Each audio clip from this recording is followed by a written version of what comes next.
সবাইকে, তোমরা সবাই কেমন আছো? আশা করছি সবাই আছো ভালো।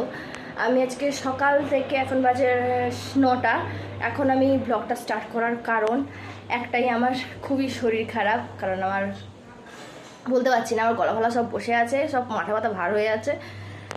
ফার্স্ট টাইম মানে আমার রুমটা দেখে আমার নিচের ঘেন্না লাগছে, যেটা আমার কোনো দিন হয় না। আমার প্রত্যেক দিন রুম একদম পরিষ্কার চাই, সব কিছু পরিষ্কার চাই। আজকে আমি তোমাদের রুমটা দেখাচ্ছি যে আমার কেন মাথা ব্যথা খারাপ হয়ে যাচ্ছে। একদিন শরীর খারাপ ছিল, মানে কালকে সকাল পর্যন্ত ঠিক ছিল, রাত্রে আমি এসে ব্যাক করে এসে আর কিছু গোছানো হয়নি। তোমাদেরকে দেখাচ্ছি আমার রুমটার কি অবস্থা হয়ে আছে। এই হচ্ছে আমার রুম।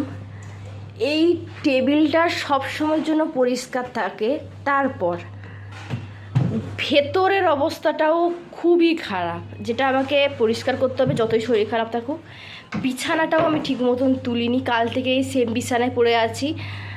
মানে আমি বুঝতে পারছি না কি করব, আমার ভাল লাগছে না শরীরটা, তার জন্য। আর এই আমি একটা সুন্দর কিউটি পাই জুতো কিনেছি, যেটা খুবই সুন্দর দেখতে। চাপা চাপা চাপা।